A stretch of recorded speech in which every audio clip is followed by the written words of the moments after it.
Chapter 13. All Hail the Queen. Clang, clang, clang, clang, clang, clang. The tolling of the bells at Canterlot Castle signalled both the end of the day and the changing of the guard. As the sun began to sink below the western horizon, the soldiers who had stood ever vigilant on the castle walls retreated from the battlements like a wave from the shore. At the same time, soaring on her pearly wings, Princess Celestia approached the castle. She glided through an opening in Canterlot's shield spell, banked, and looked down on the castle with a small, relieved smile. She circled for a few minutes, ensuring all of the castle was safe, before she allowed herself to land on the balcony. On that balcony, Celestia found her sister, Luna, waiting for her. The pair greeted one another with tired but grateful smiles, before Princess Luna asked the same question she had asked for the previous 7 sunsets. "Were you successful?" Celestia shook her head. "No. There were no traces of Nightmare Moon or her cult to be found in Las Pegasus. What about here?" "Nothing, sister." Celestia nodded, though even that small action revealed her exhaustion. "That's good. Has there been any news from Cadence?" "Yes," Luna said. "Despite her reluctance to leave Canterlot in shining armour, she arrived at her fiefdom earlier today. She sent a letter assuring that she would begin a search of her county immediately. If Nightmare Moon is hiding there, she will be found. I'm thankful for all her help. She is doing so much more than some of the other minor princes and princesses," Celestia said as she mentally cursed the royal line. The royal family of Equestria was actually the royal lands of earth ponies, pegasi, and unicorns from the old country combined into one. When Celestia and Luna saved Equestria from discord and took over the duties of raising and lowering the sun and the moon, the populace of the kingdom was overjoyed. The 2 sisters were seen as saviours, and ponies across Equestria called out for them to rule. This, of course, horrified the old royal families, but with the kingdom recovering from Discord's reign, they couldn't and didn't want to fight a civil war. So an agreement was made. The royal lines merged and adopted Luna and Celestia, who then became the High Princesses of Equestria and rulers of the kingdom. The members of the new, singular royal family became minor princes and princesses, in effect, lords and ladies. They handled the day-to-day ruling of different counties in Equestria, and, despite their often overinflated egos, it was a system that had successfully governed the country for centuries. Right now, however, the royal family was proving to be difficult. While some, like Cadence, aided in the search for Nightmare Moon, others barricaded themselves in their homes like children hiding under their bedcovers. The rest, who neither helped nor hid, didn't take the threat seriously and believed that the princesses were simply trying to scare them into subordination. "You can't worry about them right now, sister," Luna advised Celestia before she spread her wings. "Go inside. Try to get some sleep. I'll meet up with my half of the Royal Army in Manhattan and continue our search there." "All right," Celestia said as she began to walk inside the castle. Right before she entered, however, she paused and looked back. "Just be careful. If you find Nightmare Moon, call for me. Do not face her alone."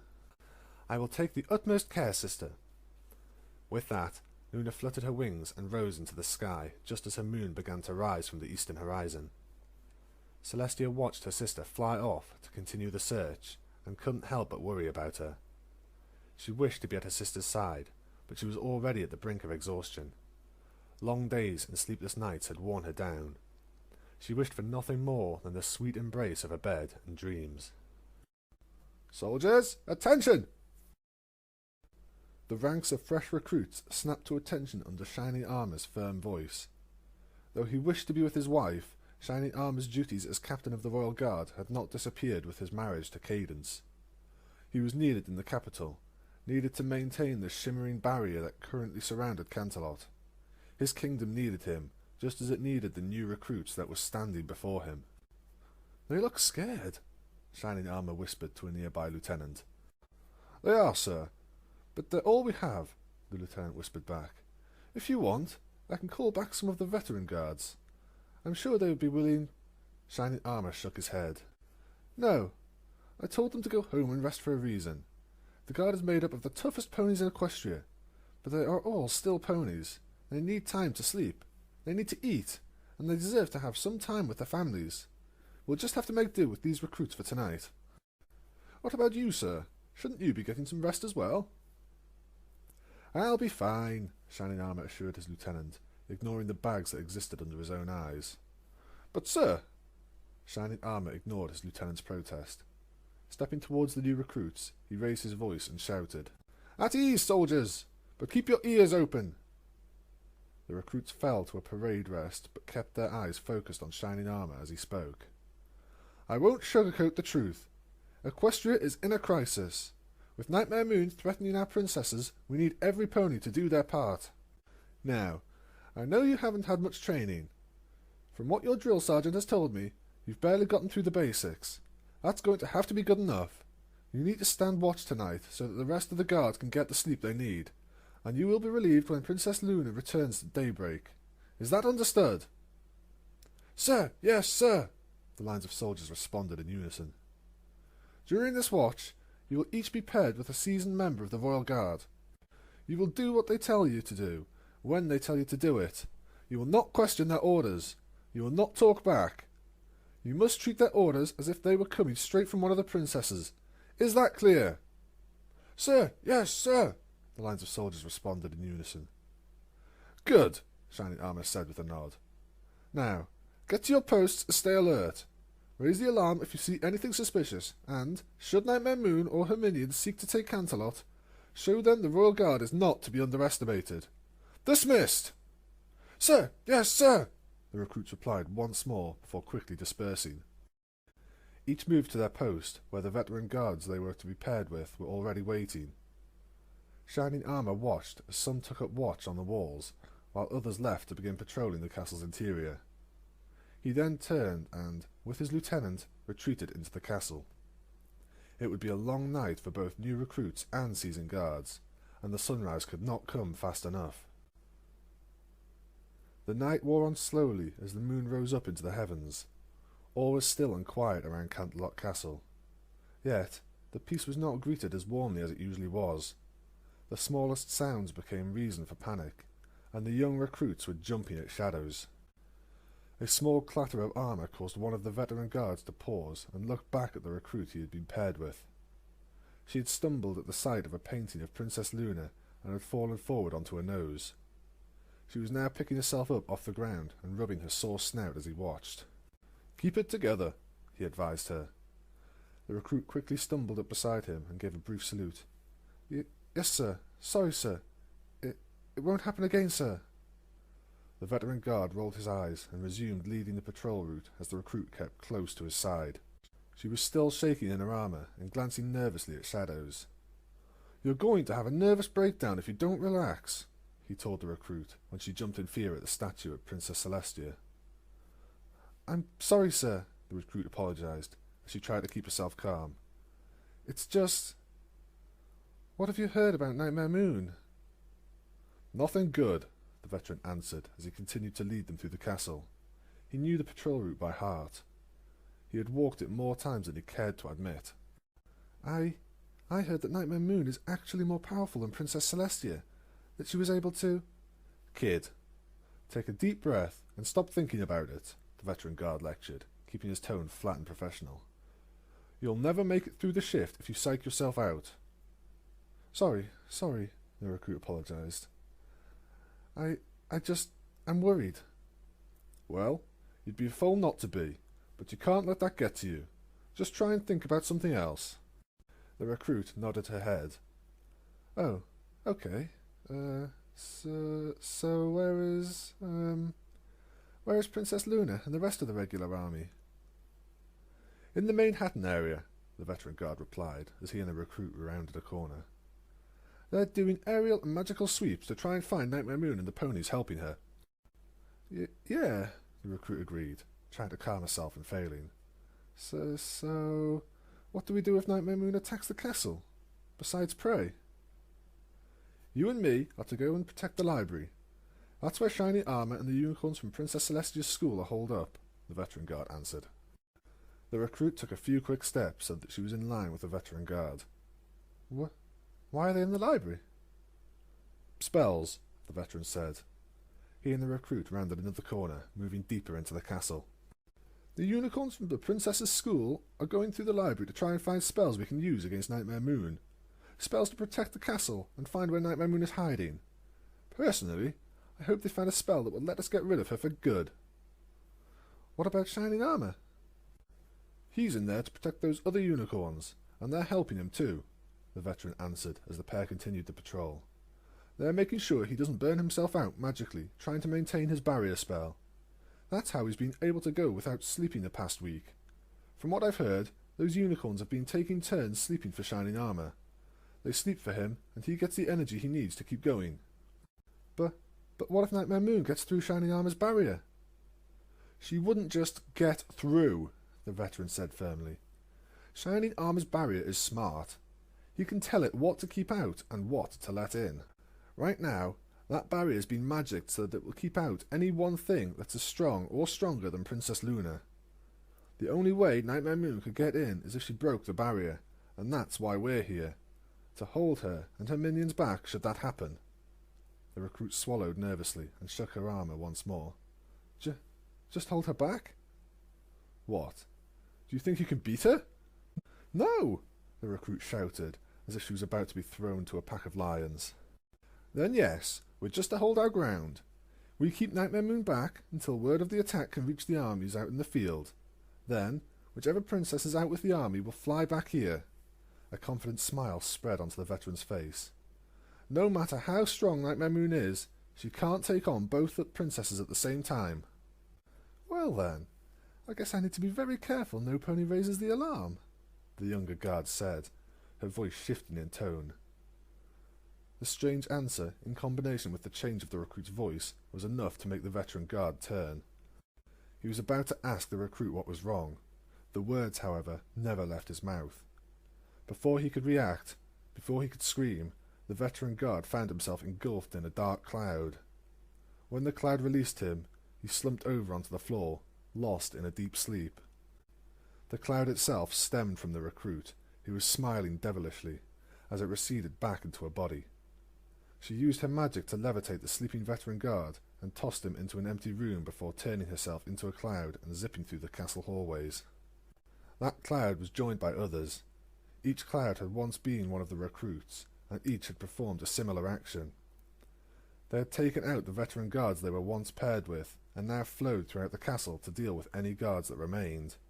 Then, when the castle's armoured defenders all lay asleep, the clouds began to converge on the library.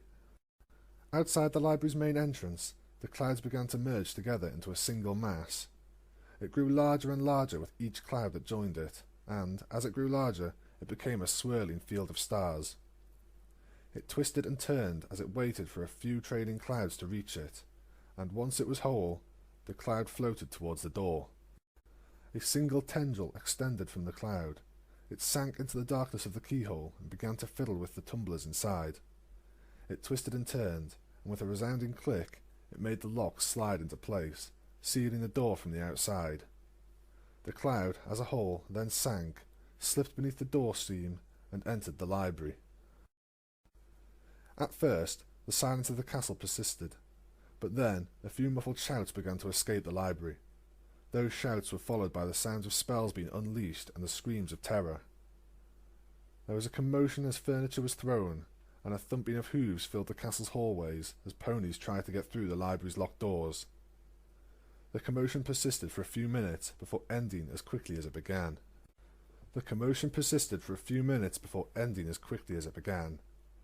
The library and castle fell silent once more, a silence broken only by the sound of the library door unlocking. The doors then swung open, revealing what had happened inside. All of the unicorns that had been in the library, including Shining Armor, lay on the floor, sound asleep, while Nightmare Moon strode into the hallway with a confident smile. Nexus was right.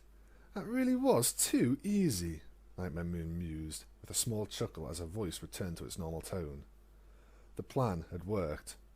Much like the time she had become the Shadow Bolts to tempt Rainbow Dash, Nightmare Moon had divided herself into multiple clones that then took on the shapes of other ponies.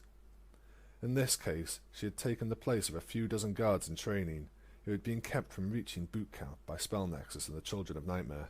It had been interesting being a small army of ponies for several days.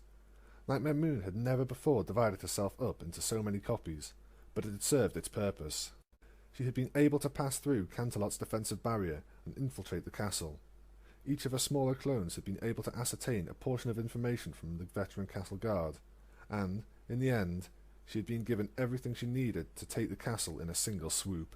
It was a grand gambit of a plan, one Nexus hadn't entirely approved of, since it meant sparing the castle guard. Still, it was how Nightmare Moon wanted it done, and it was a plan that had worked. The castle was undefended, no alarm had been raised, and Luna would not be returning to the castle until dawn. That gave Nightmare Moon all the time she could want to find and deal with Celestia. She would then lie in wait for Luna to return, for her to walk straight into her own demise. Then, once she'd spilt the blood of both princesses, the rest of Equestria would be left to cower in fear as she took her place as queen. The first room Nightmare Moon had checked was Celestia's bedchamber, where the princess should have been resting. However, Celestia was not there, and Nightmare Moon was forced to begin searching the rest of the castle. She worked her way through the halls, checking every room as she went. Each empty room caused Nightmare Moon's concerns to grow. She feared Celestia may have sensed something wrong and fled, or called for Luna to return. That was one thing the Royal Guard had correct. She did not dare to face them both at once. She had to pick each of the Royal Sisters off one at a time if she was to be successful in her coup. Nearing the ground floor of the castle, Nightmare Moon almost rounded a corner in a hallway when a noise began to reach her ears. Hoofsteps. Almost instantly, she turned into a cloud of smoke and disguised herself as a rookie Pegasus guard. She then waited a few moments for the hoofsteps to get closer, before she jumped around the corner to confront the unknown pony. "Halt! Who goes there?" The pony in question flinched, fumbling with his magic. He stumbled and swayed in an effort to keep the covered tray he was carrying from hitting the floor. It was a frantic few seconds of juggling, but eventually the unicorn got a hold of the tray and breathed a sigh of relief before looking up at the disguised Nightmare Moon. My apologies. I am Silver Platter. I work in the royal kitchens," the unicorn stallion replied hurriedly, thankful that it was only a guard that had startled him. "Only guards are supposed to be out at this hour," Nightmare Moon sniffed, disguising her voice so she sounded like one of the young recruits. "What are you doing?" "Delivering a meal to Princess Celestia." Nightmare Moon let her fake anger cool. She relaxed her body and folded her wings. "Isn't it rather late for the princess to be eating?" "Yes, it is," Silver Platter agreed. "But her pet phoenix delivered the order to the kitchen, and I'm not exactly in a place to question the princess's eating habits." "I suppose not," Nightmare Moon remarked with a chuckle as an idea formed in her head. "I, however, cannot allow any pony to wander the halls. I will escort you to the princess, though I do not know where she is presently." "Princess Celestia has requested that the meal be brought to the throne room," Silver Platter replied as he walked up beside the guard. Nightmare Moon nodded. "Then we shall head to the throne room. Please, lead the way." "Of course," Silver Platter said as the pair began to make their way through the castle. They strode without speaking for a few moments, but then Silver Platter broke the silence to ease his obviously strained nerves. "So, I thought the Royal Guards were supposed to patrol in pairs."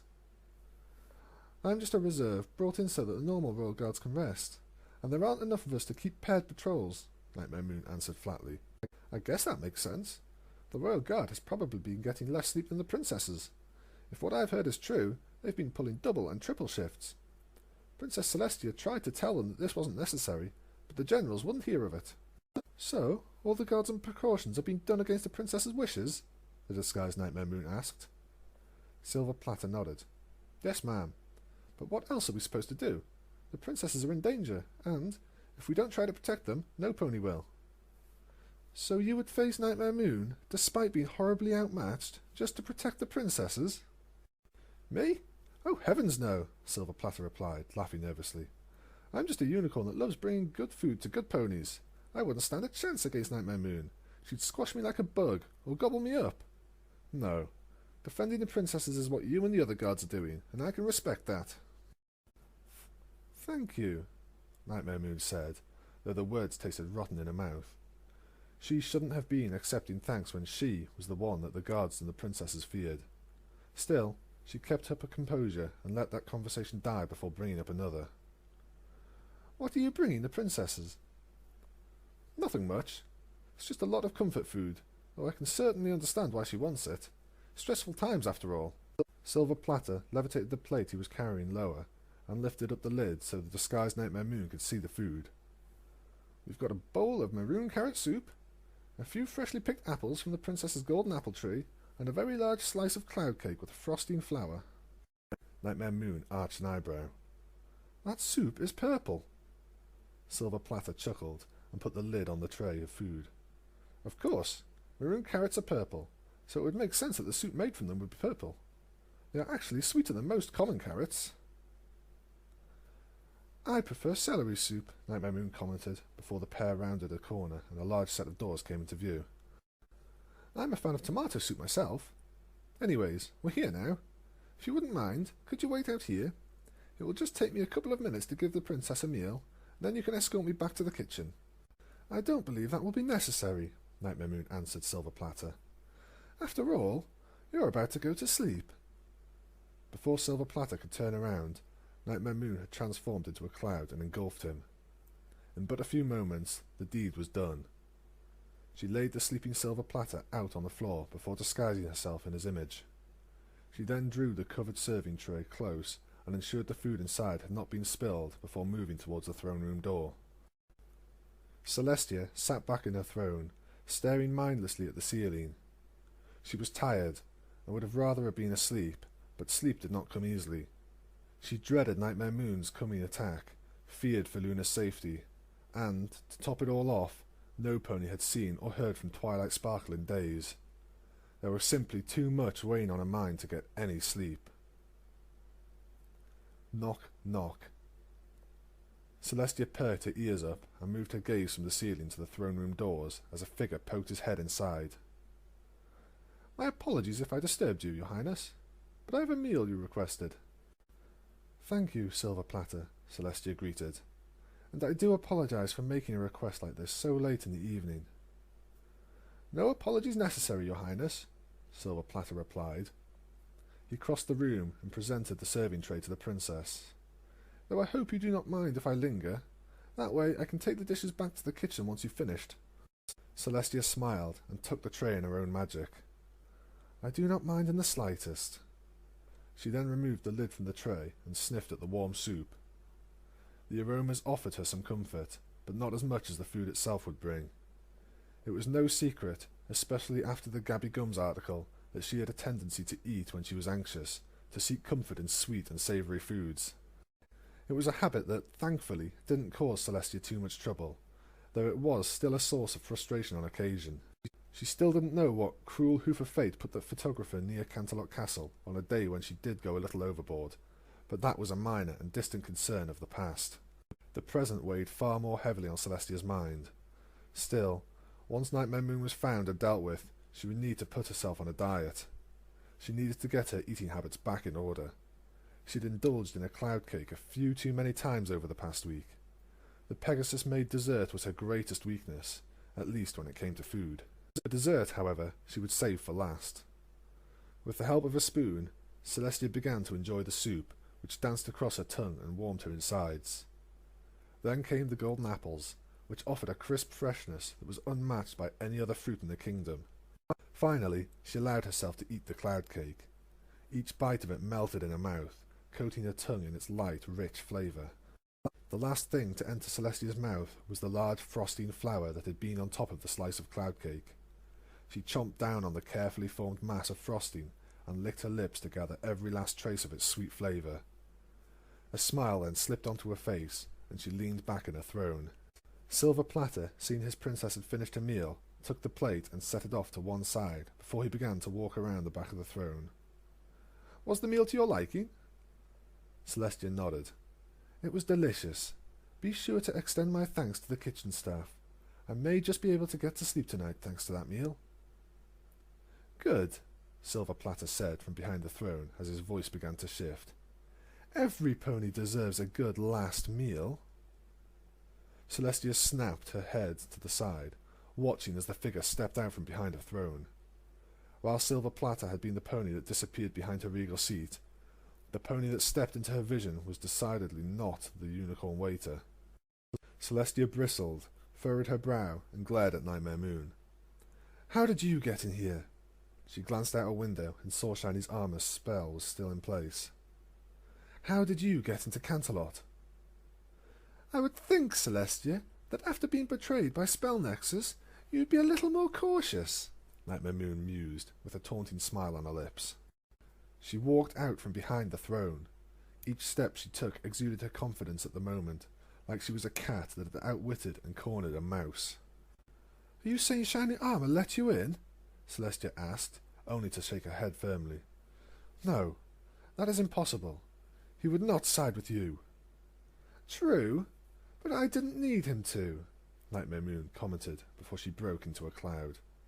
That cloud divided itself into multiple pieces, each piece floating to a clear section of the throne room floor before manifesting into a doppelganger of a royal guard. Each clone looked uniquely different, but they were all looking at Celestia with Nightmare Moon's turquoise eyes. "Nightwind, one of your loyal guards, has been an ally to Spell Nexus since the beginning of the Children of Nightmare," the many parts of Nightmare Moon said in unison. "She told me of Shining Armor's barrier, how it would keep out any single pony that was of sufficient magical power." Celestia showed no sign of panic. She just furrowed her eyebrows and looked over the clones that stood before her. "It did not, however, stop you from entering in pieces. Yes, I recognize you now, Nightmare Moon. You were the recruits I saw in the courtyard when I arrived. Like a wolf in sheep's clothing, you snuck in under the guise of ponies we could trust." The many clones laughed as they turned back into clouds, and their laughter combined into a single voice as Nightmare Moon reformed herself into a single alicorn mare. "Yes, it was a brilliant disguise, wasn't it?" "Yes," Celestia begrudgingly admitted, "and it would seem you are just as powerful as you were 1,000 years ago, even though you lack the strength Luna currently possesses." "You can thank Spell Nexus for that. Whatever power Luna attained after the elements of harmony purified her was replaced by the power drawn from the Everfree Forest. He really is very talented at crafting spells." "And what of my guards and servants?" Celestia pressed. "I can only imagine you went through them to get to me." "Don't worry your pretty little head, Celestia. Your guards are now catching up on the sleep they deprived themselves of by protecting you. As to your servants, they are unaware of what occurs, except for Silver Platter. He sleeps in the hallway just outside this room." Celestia's stern exterior cracked, and confusion filled her eyes. "You didn't hurt any pony?" "I had no need to, so why would I waste my time?" Nightmare Moon asked with a short, confident chuckle. "You had no need to bring lightning down on the ponies at the Summer Sun celebration. And yet you had no qualms doing so then," Celestia said. She rose from her throne and started to walk towards Nightmare Moon. "Now you are showing mercy and restraint. Perhaps, despite your appearance, you are not quite the same mare I once knew." A chilling laugh escaped Nightmare Moon's lips. "You are just as delusional as Twilight Sparkle." "And where is my student, Nightmare Moon?" Celestia asked. "I can only imagine you're the reason no pony has seen her in days." "She's in my dungeon," Nightmare Moon answered. She kept a safe distance from Celestia, moving towards the far side of the throne room as Celestia reached the bottom of a very large, extravagant throne. The pair of alicorns then began to circle each other, Celestia wearing a stern frown, while Nightmare Moon wore a smug smile. "And how did she end up there?" Celestia asked cautiously, on guard for any sudden movements. "She came to me, if you would believe it," Nightmare Moon answered. "I would have thought that you'd taught her better than to go running to the very ponies that wanted to capture her. But that's what she did. She wanted to sell me some sob-story about how sorry she was for what happened. It was truly pathetic." Celestia ruffled her wings as she focused more intently on Nightmare Moon. "You let her live, even though, as long as she is alive, the elements of harmony are a threat to you." "I will tell you what I told Spell Nexus. I will deal with Twilight Sparkle in my own way and in my own time," Nightmare Moon snipped, horn beginning to glow. "Besides, you have more important things to be worried about, Celestia." Nightmare Moon's magic surged, and in the air beside her a magical blade took shape. It was forged of what looked like black metal that shined and flashed like calm water beneath the night sky. While alicorns were very powerful, they were not truly immortal. Their strength came from the amount of magic they held, and the best tool to counter that magic was a weapon of pure, compressed mystic energy, much like the sword Nightmare Moon now wielded. "An odd level of decorum, Nightmare Moon," Celestia commented. She formed her own magical sword, a pristine white blade which she held in a defensive position, while she and Nightmare Moon continued to circle one another. "When the Changeling Queen assaulted Canterlot, she and I traded our most powerful spells. Why would you desire to cross swords instead of assaulting me head-on?" Nightmare Moon laughed and twirled her sword once in the air. "Because I know the defensive spells that still linger on in this castle, Celestia. Some of your veteran guard were very informative. Were we to clash spells as you and this Changeling Queen did, the castle would light up like a beacon and draw Luna back. That, and I know one other thing." Nightmare Moon lifted the blade to her nose, admiring its glint before flickering her gaze back to Celestia. "A little tidbit Nexus told me about immortal alicorns like you and I. Magic is our strength, but it is our weakness as well. Where normal swords hold no threat, a blade formed of magic can wound, can injure, and can kill with greater ease than any random blast of magic." "And so that's your intent," Celestia whispered. The pair still circled one another, each waiting for the other to make the first move. "You came here to kill me." "Did you expect any less?" "No, I suppose not. But what do you intend to do with Twilight? What are your plans for her friends, the others who wield the elements of harmony?" Celestia asked. "While they pose no danger as long as I have Twilight," Nightmare Moon noted confidently, "they will get their just reward. I've ordered my guard to capture them unharmed, so that I will be able to decide their fate." Celestia arched an eyebrow and allowed her sword to lower just an inch. "Unharmed? Why would you care about their well-being? Why not let your minions bring them in bruised and battered?" Nightmare Moon snorted in contempt. "I will not let Spell Nexus, or any pony else, take the vengeance that I deserve for what those ponies did to me. While you would not know it, being torn off another pony like a cheap costume by the elements of harmony is an excruciating experience, and they will endure double the pain they caused that day." "Then what do you intend to do with them?" Celestia questioned. "Whatever I see fit," snarled Nightmare Moon. "Their fate is in my hooves, and no pony, neither you nor Nexus, has any right to question my decisions. I am above reproach." "Yet you speak as if Nexus has been questioning your actions." Nightmare Moon laughed, though she made sure to keep her sword raised. "He is a fool who believes he knows my every desire, but I am not so easily understood by such common ponies. He knows of my desire to seize Equestria, and he acts to support that, as he should. It was his hooves, however, that hurt Twilight, and it was his belief that I desired to have her hung or beheaded." "And isn't that your desire?" Celestia asked, pressing the issue. "Would it not be simpler for you to let him do as he wishes with Twilight? Why not let him save you the trouble?" Nightmare Moon launched herself at Celestia while swinging her sword in a wide arc. "No pony hurts Twilight except me!" Celestia just barely managed to block the blow, the clang of metal striking metal echoing across the throne room walls. Nightmare Moon then attempted a thrust, making Celestia spread her wings. With a single powerful flap, she threw herself back, dodging the blade and putting more distance between herself and Nightmare Moon. "I do not wish to fight you," Celestia said, but Nightmare Moon did not falter in her attack. Celestia was just barely able to raise her sword to block a downward swing from Nightmare Moon, and the two magical swords clashed with a resounding clang. Nightmare Moon pressed her blade against Celestia's in an attempt to break through the defense with sheer force. "Then surrender yourself!" Celestia buckled momentarily under the weight of Nightmare Moon's attack, but she would not be so easily defeated. A careful turn of her blade sent Nightmare Moon's sword down into the throne room floor. Celestia then proceeded to bring the pommel of her sword around and strike Nightmare Moon in the throat. The sudden thrust of the sword's blunt hilt into the neck caused Nightmare Moon to stumble back, coughing and wheezing from the blow. Celestia, however, did not press her offensive. She instead stayed on the far side of the throne room, lowering her sword as her voice echoed across the marble hall. You have told me what your minions did to Twilight Sparkle, but what have you done to her, Nightmare Moon? Nothing, Nightmare Moon choked out.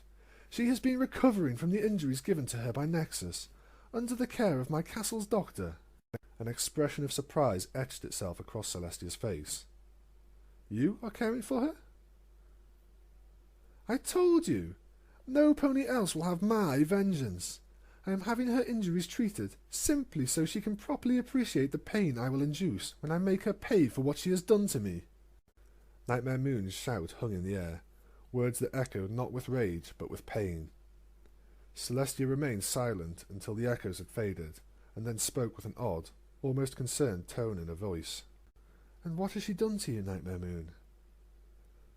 The question struck Nightmare Moon's heart and set her fury ablaze. Don't you dare speak as if you don't know, she yelled, her words dripping with loathing as she recovered from Celestia's blow. It was her and her friends that set the elements of harmony upon me. That, and I have not forgotten her most recent crimes.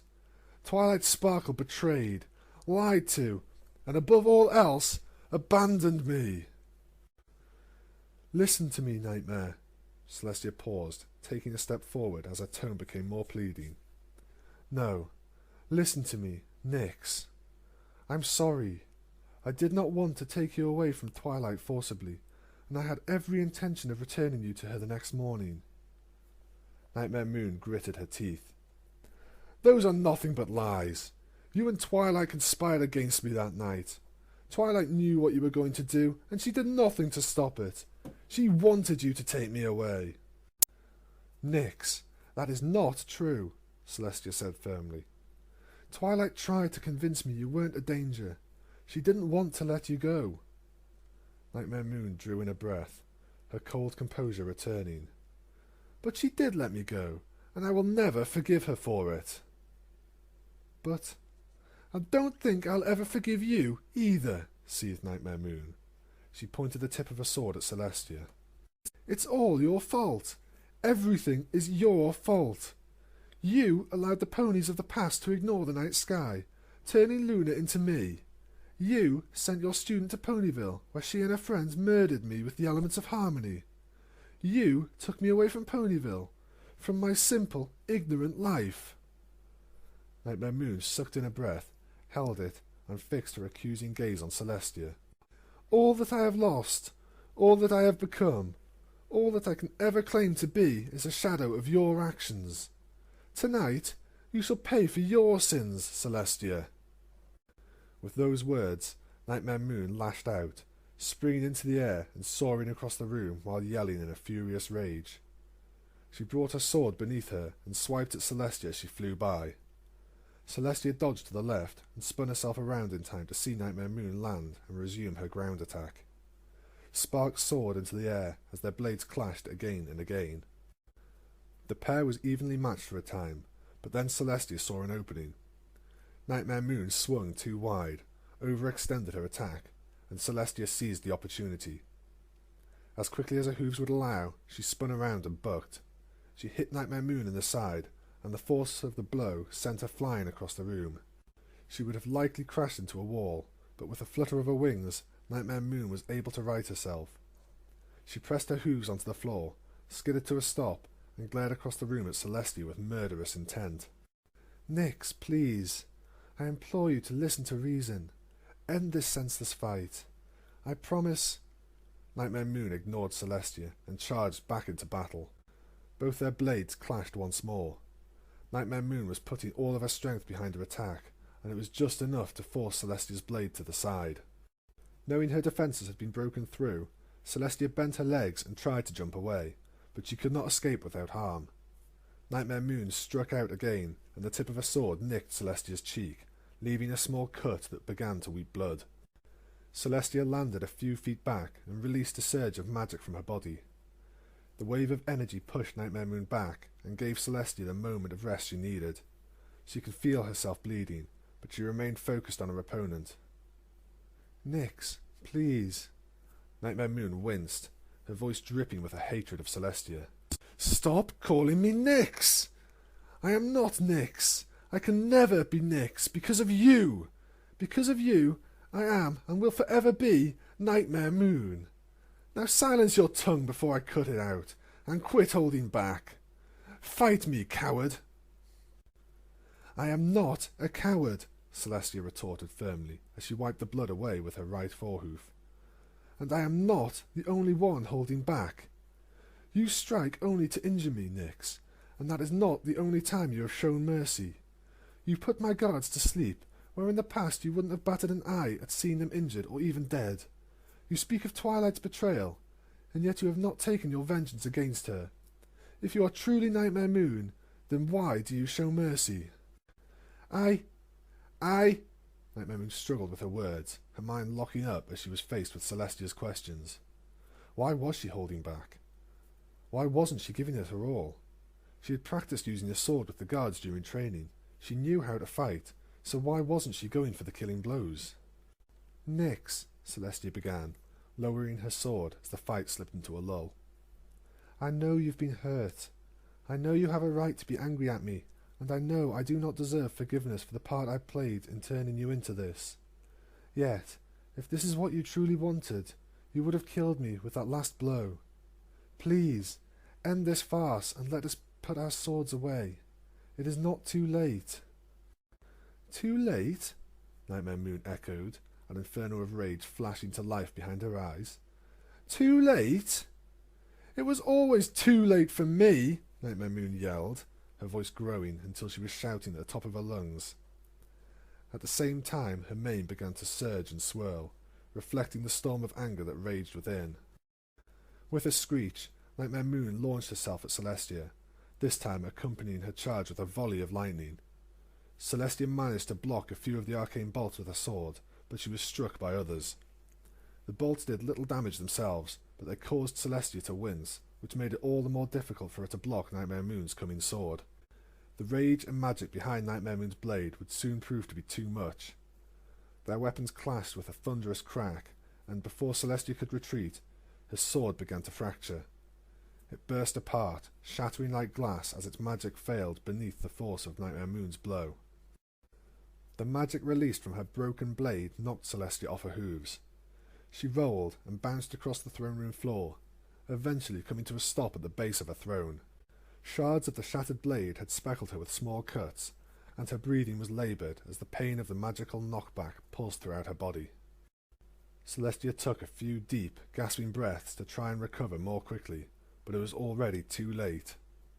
When she looked up, she saw Nightmare Moon standing over her and felt Nightmare Moon's black, magical blade press against her neck. "It's over, Celestia," Nightmare Moon said coldly, and Celestia knew it was true. Yet, instead of closing her eyes and waiting for the bitter end, she locked her gaze on Nightmare Moon. The pair stared at each other for a long time, both still as stone. All it would take for Nightmare Moon to end Celestia's life was a twitch of a sword. Yet she just stood there. "You're still holding back," Celestia said. Nightmare Moon pressed a sword into Celestia's neck. "Shut up! I could end this right now. I could kill you. Just a quick slash of my sword, and your life would be forfeit." "Yes, you have defeated me," Celestia admitted. "But I implore you to stop, Nyx, and listen." Nightmare Moon put more pressure on her sword, the blade breaking the surface of Celestia's skin and drawing blood. "Why? Why should I stop now? Give me one good reason why I shouldn't slash your throat."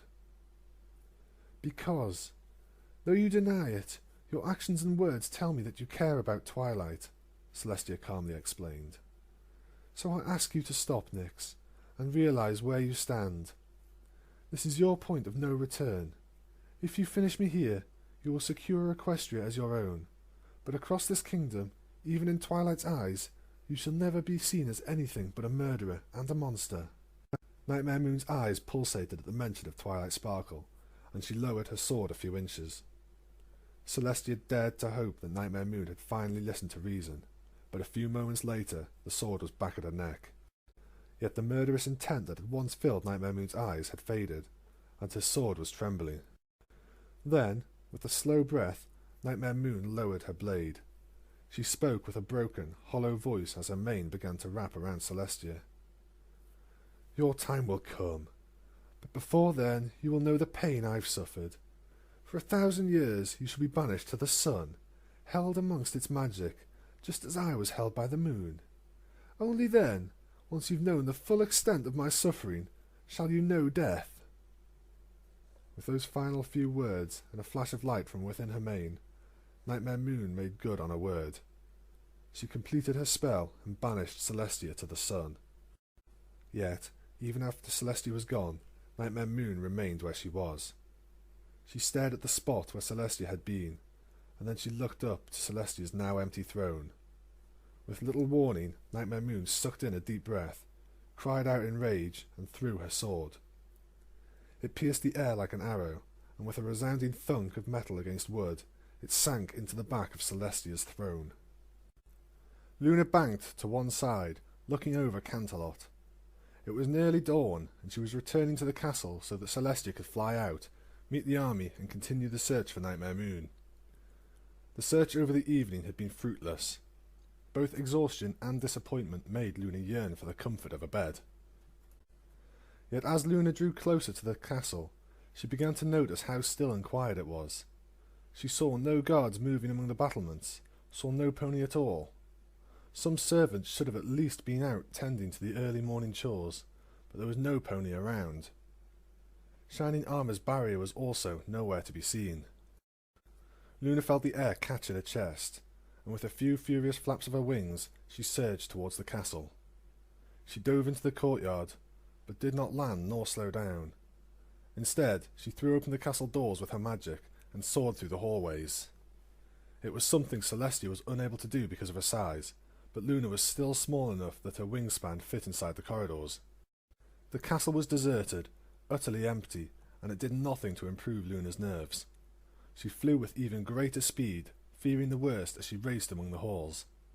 Luna first went to Celestia's bedroom, but when her sister wasn't there, Luna went to the next likely place, the throne room.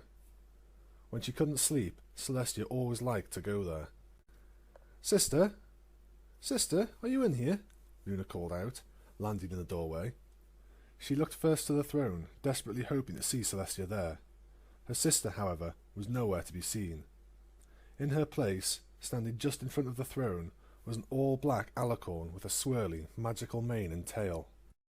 Luna felt herself tense when she saw Nightmare Moon, a figure she had only ever seen reflected back in a mirror. Was this really what she used to look like? She could now see why so many ponies told scary stories about her. A pitch-black mare, with a magical mane and tail of the night, and piercing dragon eyes. It was the kind of thing nightmares were made of. Eyes glaring, Luna quietly began to move across the room. Though she was walking on the regal, red rug that ran from the door to Celestia's throne, Luna's hoofsteps were still audible. "You're back earlier than I expected. Or perhaps it is later in the morning than I realized," Nightmare Moon remarked quietly. She turned to face Luna, revealing her tired eyes. "Where is Celestia?" Luna asked firmly. "Your precious sister is getting a taste of her own medicine. She has been banished to the sun," Nightmare Moon replied, forcing firmness into her voice. "Do not take this as a sign of mercy. I merely wish for Celestia to know the torture of the imprisonment that I endured for 1,000 years. Once she has known that, her life is forfeit." "Imprisonment we endured," Luna corrected. "Or have you forgotten where you came from?" "I have not forgotten. All the memories I have are either my own or the memories from when you were the one called Nightmare Moon. It is from those memories that I know my desires and destiny. It's a destiny you were too weak to seize for your own, but a destiny that will be mine." "But is it a destiny you want?" asked Luna. "I cannot recall any time when I did not want the eternal night and the defeat of Equestria's royalty, which now includes you," Nightmare Moon answered. She manifested her magical sword and began to walk towards Luna. "Defend yourself!" Luna formed two smaller, shorter blades, which floated on either side of her. Is that truly all you can remember?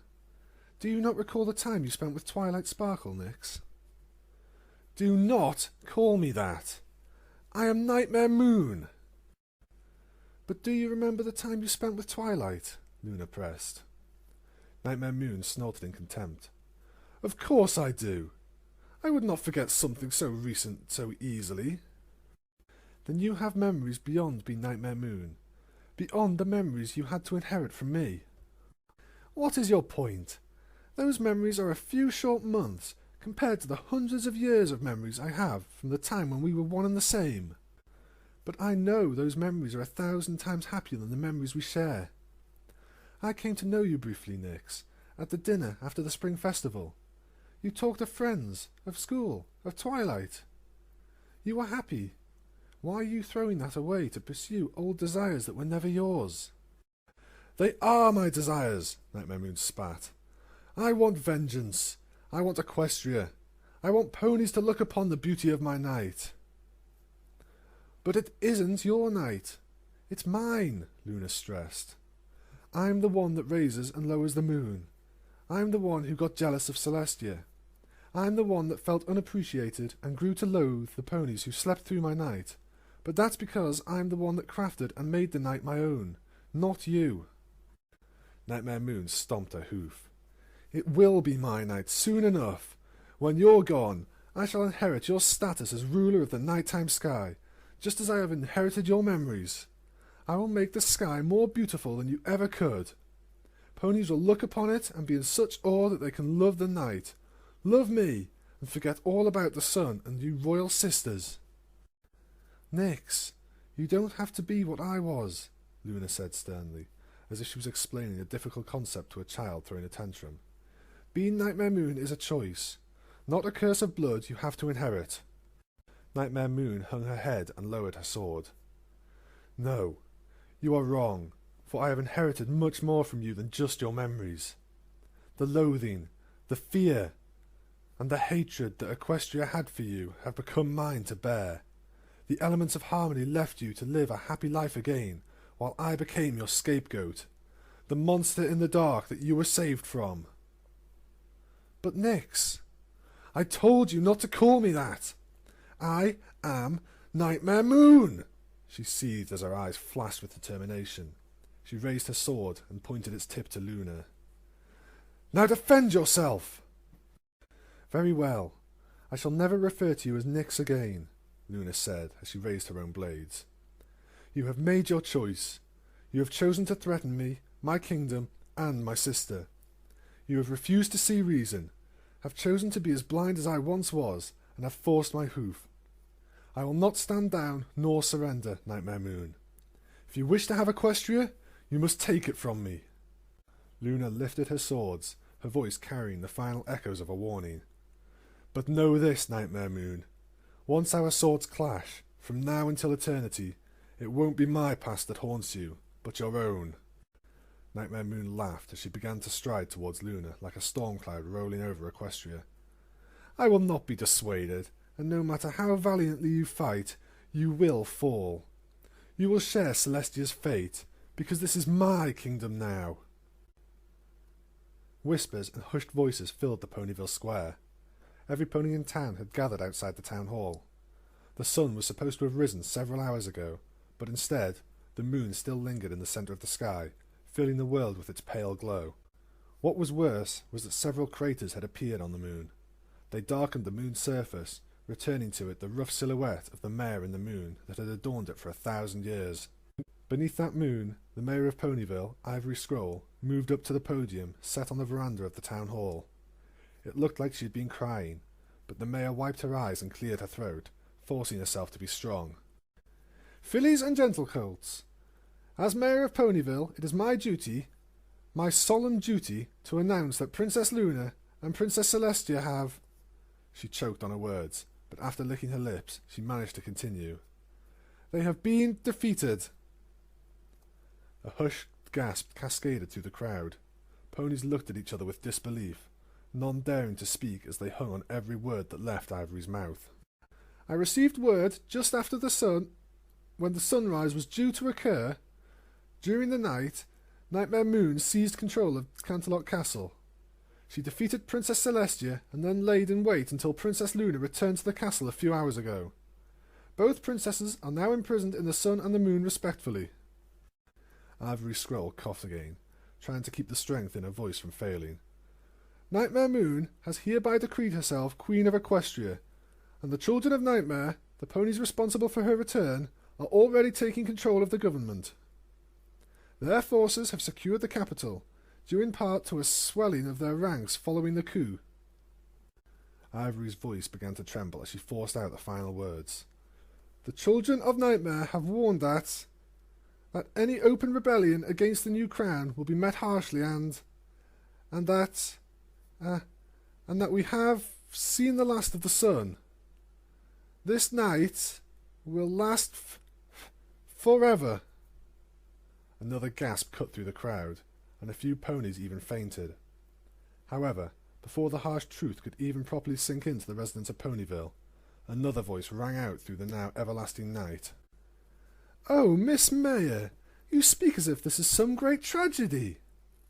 Every head in the crowd spun around, looking back to see Nightmare Moon striding towards them. She was flanked on either side by two of her own royal guard. They were clad in armour that matched hers in colour, and their eyes, like hers, seemed to glow in the night with turquoise irises. The crowd quickly parted to make a path, much like they did the day Nightmare Moon first returned.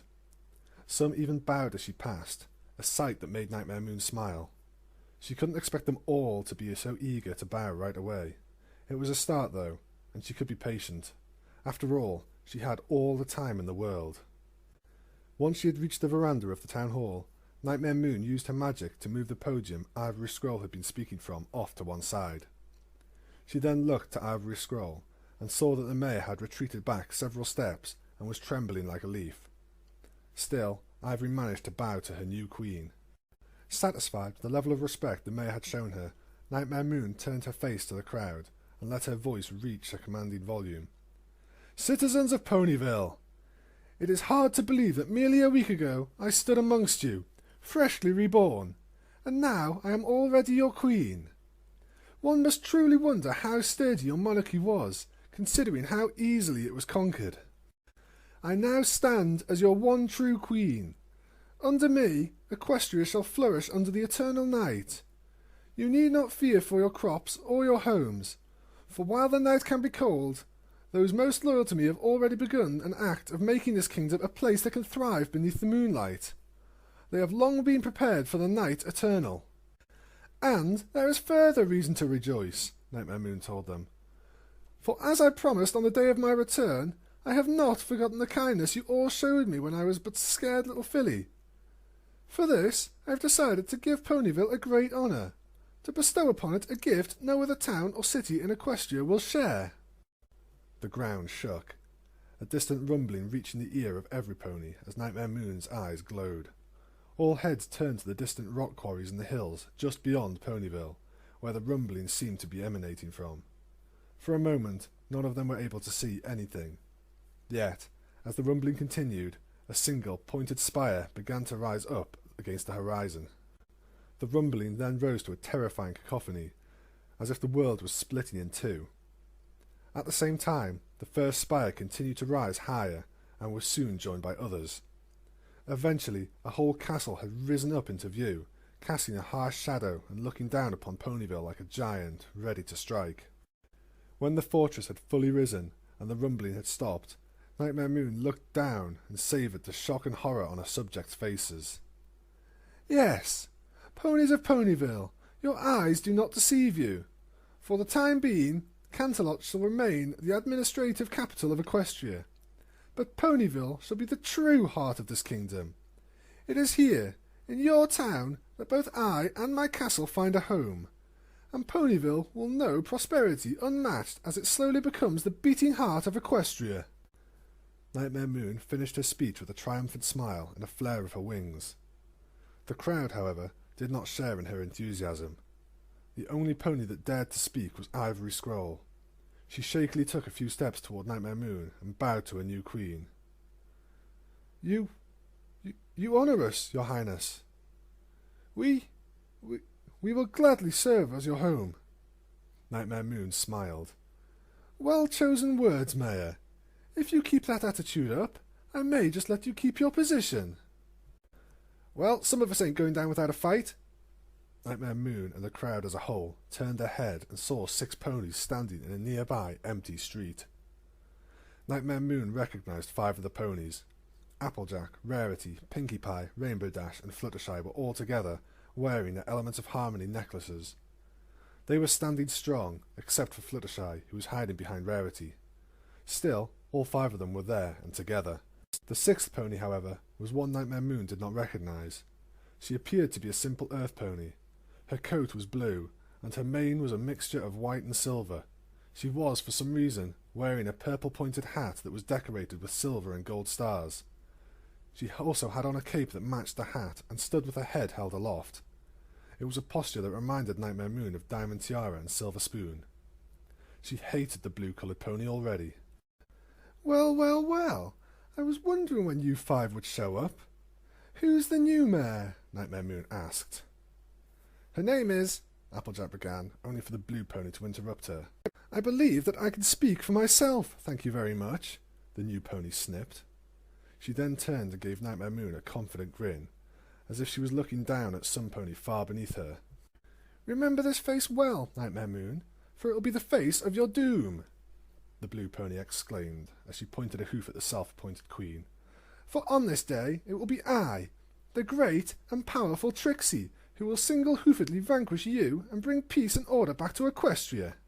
An eruption of magical fireworks and firecrackers erupted from behind Twixie, as if in fanfare for her words. The display, however, only made Nightmare Moon arc an eyebrow skeptically and look toward Applejack. You're kidding. You're kidding, right? I assure you, Nightmare Moon, this is no jest, Trixie crowed.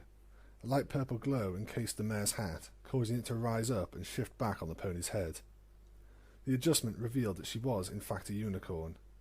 I, the great and powerful Trixie, shall defeat you. Okay, this has to be a joke, Nightmare Moon scoffed.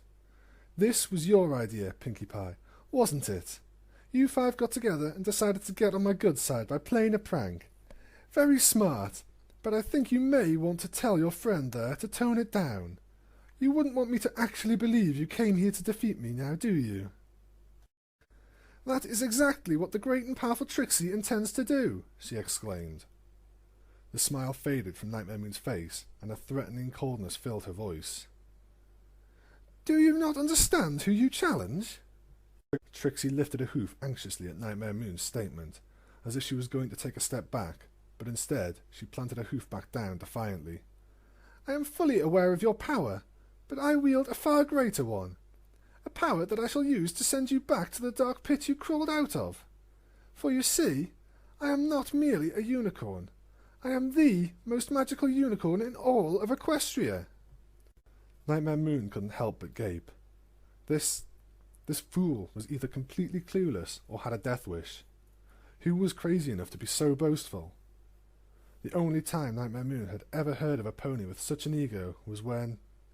Nightmare Moon's eyes flickered, and she was struck with the realization. She knew this mare. Not personally, but she had heard of her.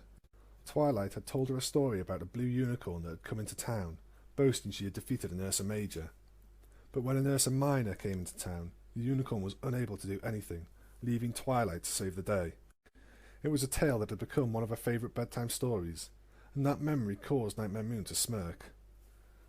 Oh yes, of course, she spoke with a deceptively gentle tone. I've heard of you before. Great and powerful Trixie. You have? I mean, of course you have. Far and wide have ponies heard the tales of the miraculous feats of the great and powerful Trixie, she exclaimed before releasing more firework magic into the air. A chuckle escaped Nightmare Moon's lips. Yes, I know who you are. You're the egomaniac with a tacky hat that almost destroyed Ponyville with her boasting. Nightmare Moon's words sucked the air out of Trixie's lungs, made her mouth hang open, and caused her pupils to narrow to tiny dots. At least, Nightmare Moon continued, smiling devilishly, that's how Rarity put it. When Twilight told me about the last time you were here, she was more polite, though she basically said the same thing.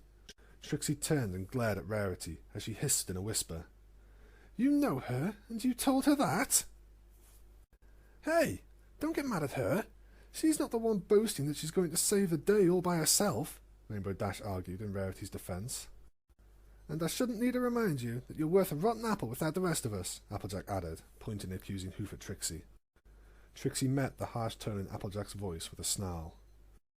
Hey, you're the ones who convinced me to come back here.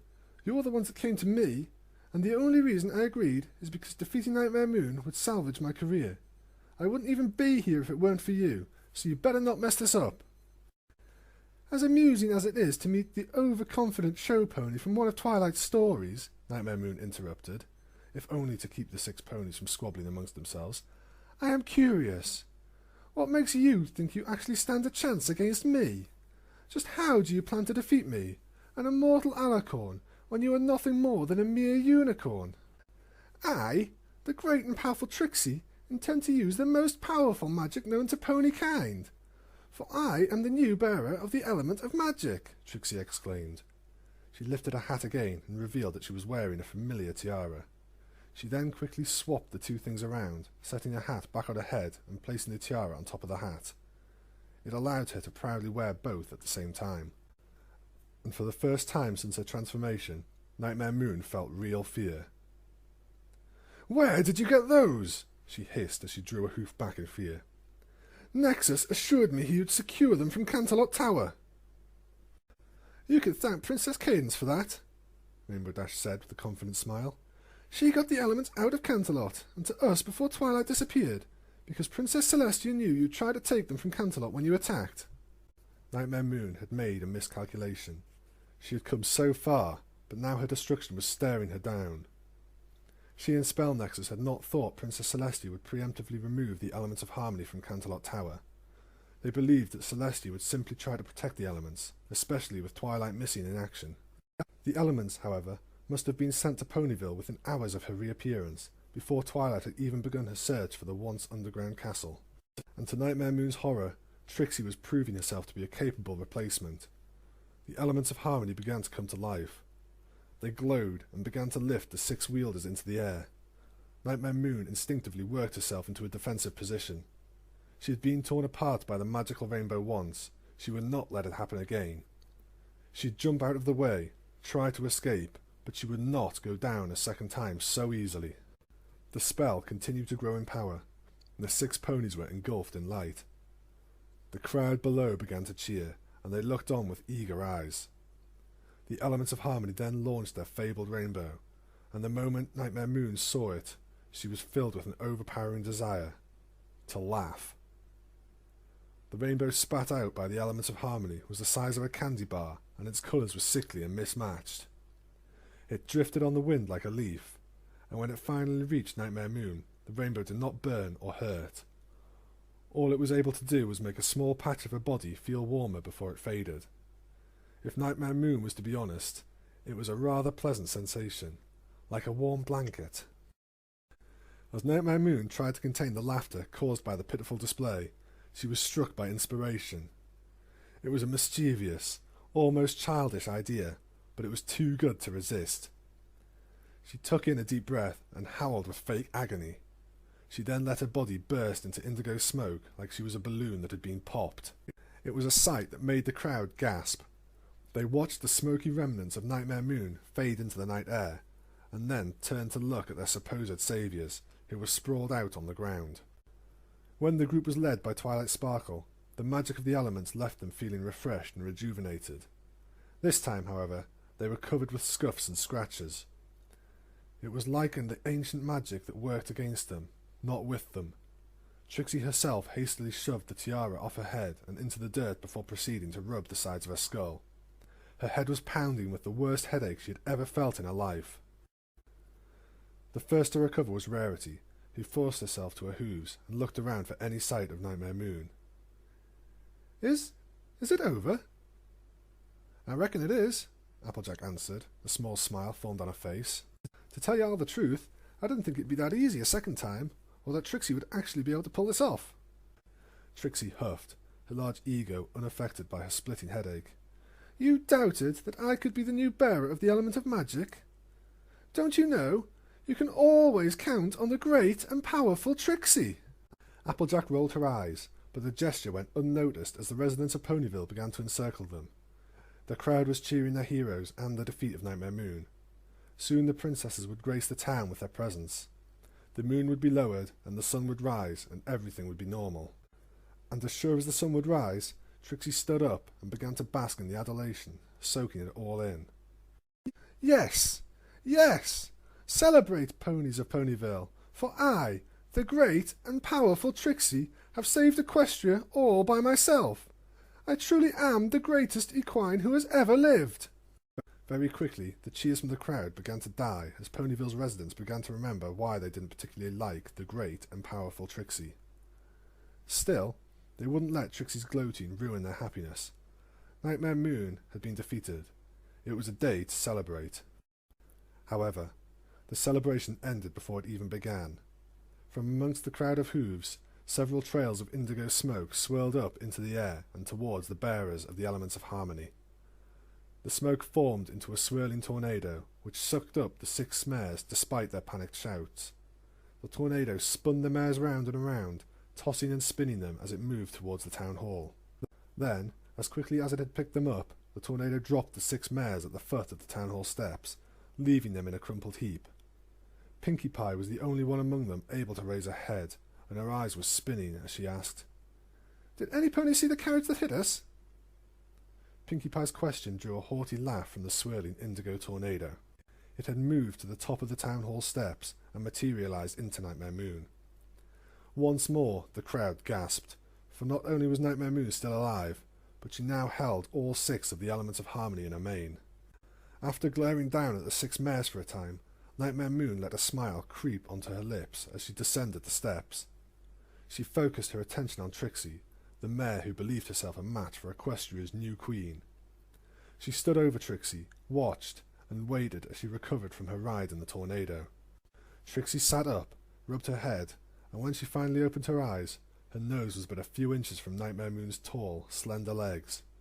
She tilted her head up slowly and saw Nightmare Moon smiling down at her with a wide, triumphant grin. "Gotcha!" That one word from Nightmare Moon made Trixie yelp.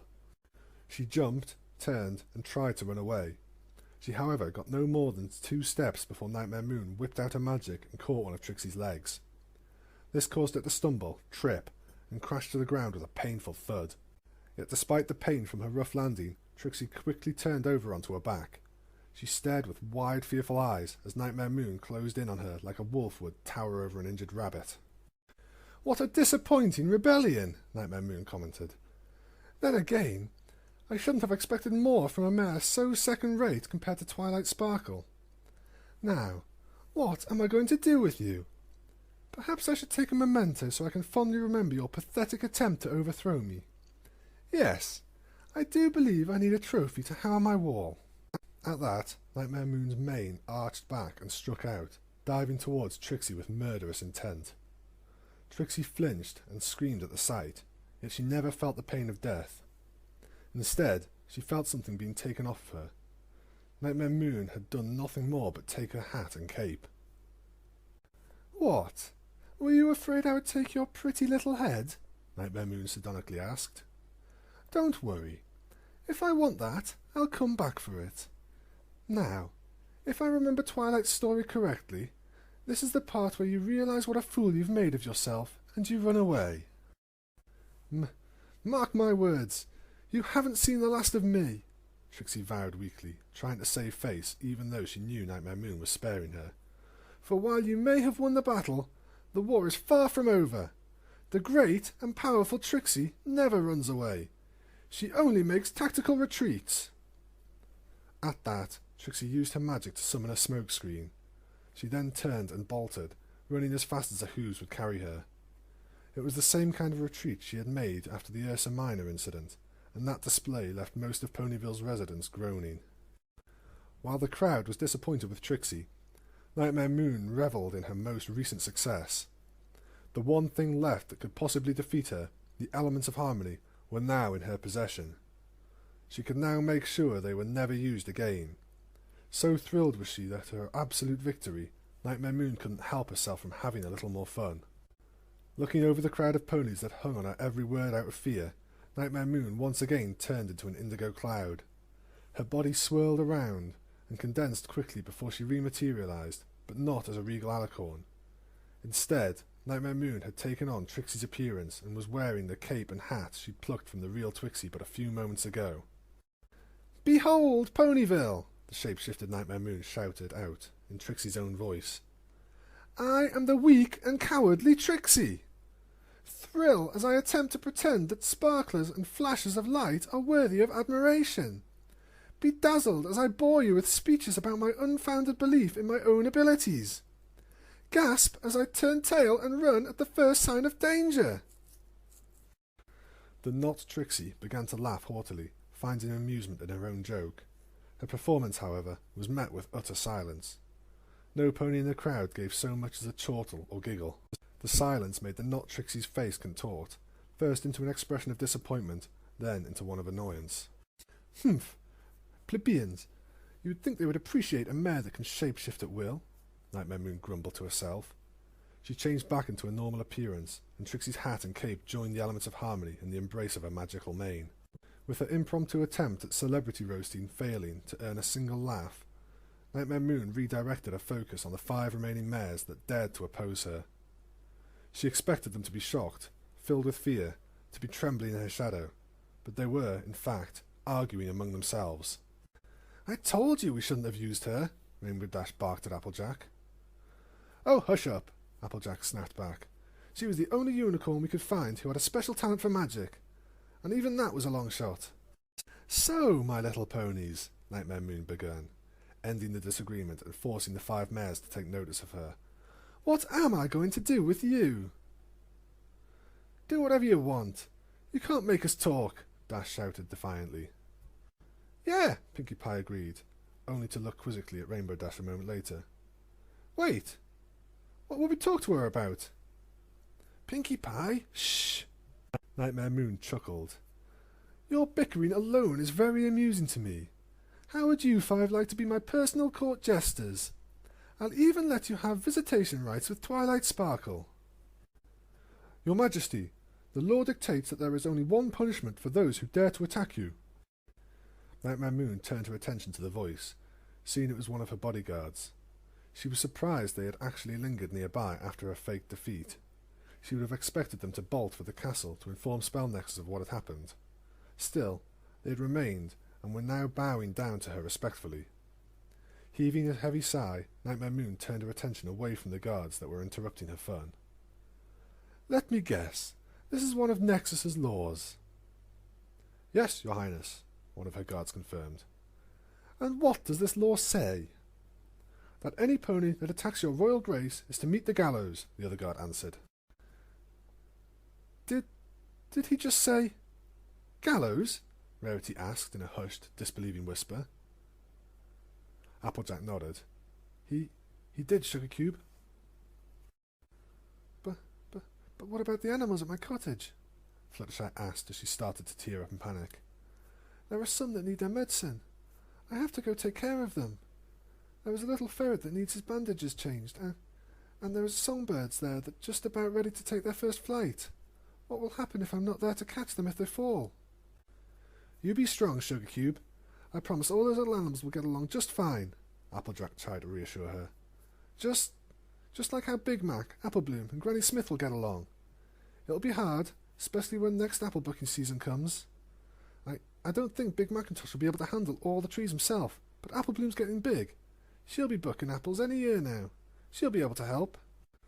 But I can't go to the gallows," Rarity wailed in a panic. "I just can't. I can't leave my family behind like that." "And who will throw the parties when I'm gone?" Pinkie Pie asked, her usual curly hair starting to deflate and fall straight. "Who's going to make the cake when I'm gone? The Cakes will have their anniversary party soon, and there is a wedding party that we have to cater, and then there's the birthday party for Lyra, and—" "What's wrong with all of you?" Rainbow Dash bellowed at her friends. She got to her hooves and flared her wings. "We can't give up. We can take her without the elements." Rainbow Dash leapt at Nightmare Moon. She arched her hoof back, making it very clear she intended to punch Nightmare Moon square in the jaw. Nightmare Moon, however, made no effort to dodge or duck Rainbow Dash's attack, for she didn't have to. Before Rainbow could lay a hoof on Nightmare Moon, the two royal guards rushed forward and tackled her. They pinned Rainbow Dash against the ground, and even though she struggled to try and free herself, the stallions were too strong. She had no hope to escape, and finally the reality of the situation started to settle in. We've lost. Applejack sniffled and rubbed her hoof across her nose. She was doing her best not to cry, to be the strong one for her friends, but she was losing that fight. I'm sorry, Rainbow, but that's what it looks like. But this isn't fair, Dash complained. She began to struggle against the guards again as tears formed in her eyes. I was going to go to the Wonderbolt's tryouts this summer. I was going to be a Wonderbolt. And I promised Scootaloo that I would teach her how to fly like I do when her wings were stronger. I promised her that I would. And who's going to clear the weather in Ponyville if I'm not around? Rainbow Dash's questions were the final straw. Applejack, who had been struggling to be strong, broke like a thin twig. She began to cry with her friends, and Nightmare Moon watched as all 5 mares crumbled under the cost their attempted rebellion would incur. And as she watched them, Nightmare Moon knew she should have been happy. She should have been enjoying the sight of their suffering. Instead, her chest felt tight, as if something had reached inside of her and was now squeezing her heart. My queen, shall we place them under arrest? One of the guards asked. Nightmare Moon opened her mouth to reply, but she could not bring herself to say yes. The words were too heavy on her tongue. No matter how hard she tried, she couldn't force herself to do it. She could not doom them, Twilight's friends, to a death at the gallows. Thus, Nightmare Moon said the only thing she could. No. You are to let them go. What? The shouted question of disbelief had come from not just the guards, but from every pony who had heard Nightmare Moon's order. Mouths were hanging open in shock. Eyes were wide in disbelief. None could believe what they had just heard, but Nightmare Moon confirmed what she had just said was true. Yes, let them go. I am officially pardoning them as my first act as Queen of Equestria. But my queen, the law says, one of the guards tried to protest. Am I, or am I not, your queen? Nightmare Moon snapped. Now, return to the castle and inform Nexus that I want him to take me through all of the new laws he has enacted. Every single one of them. But my queen, we aren't supposed to leave your side for any... Now! Nightmare Moon bellowed, her angry shout punctuated by a lightning bolt directed at the hooves of the guards. The guards didn't waste a moment after that. They took off and flew towards the now above-ground castle as fast as their wings could carry them. Nightmare Moon kept her eyes on the Pegasi for a few more moments before turning her gaze down on the 5 mares who were staring back at her. They, along with the rest of the crowd, didn't dare say a word, fearful that a single utterance might change her mind. It was Rarity who finally dared to break the silence. You're letting us go? It is a repayment of a debt, and nothing more, Nightmare Moon answered coldly as she spread her wings. For the kindness you showed me when I was but a cowardly filly, I am now sparing your lives. Do not expect the same mercy should you try and rebel against me again. With those final words, Nightmare Moon took flight. She circled once over Ponyville, looking down at the crowd and seeing their fear-filled eyes. She then turned in the direction of her freshly risen castle and flew towards it with the elements of harmony, along with Trixie's hat and cape, floating in her magical mane. With a flutter of wings, Nightmare Moon landed on her bedroom balcony and stepped inside.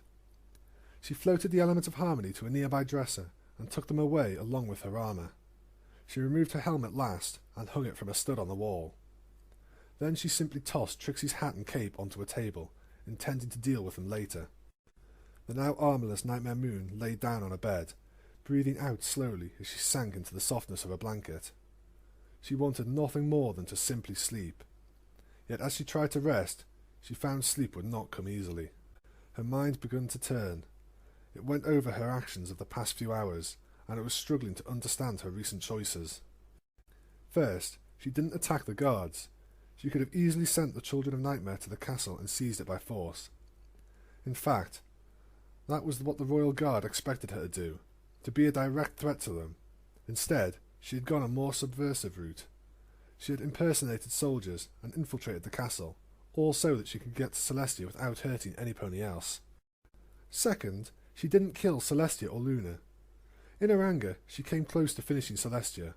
All it would have taken was a flick of a sword, but then the princess said those words. Celestia made her think of Twilight and how she would react to the news that her mentor had been slain. Then, even during the fight with Luna, Celestia's words rang out in her mind, and in the end she banished Luna to the moon just as she had banished Celestia to the sun. Third, she had spared Twilight's friends. In fact, she had let them go completely unpunished. Yes, she had the elements of harmony now, but would those mares ever truly accept her rule? Would they not attempt to free Twilight and retake the elements?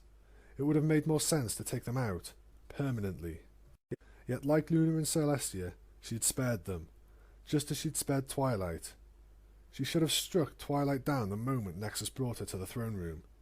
In fact, she should have done it the night she was fully resurrected, when she found Twilight in the crowd. Yet, whenever her thoughts turned to such dark actions, such as taking the lives of these ponies, she couldn't bring herself to do it. Nightmare Moon violently shook her head. What was wrong with her?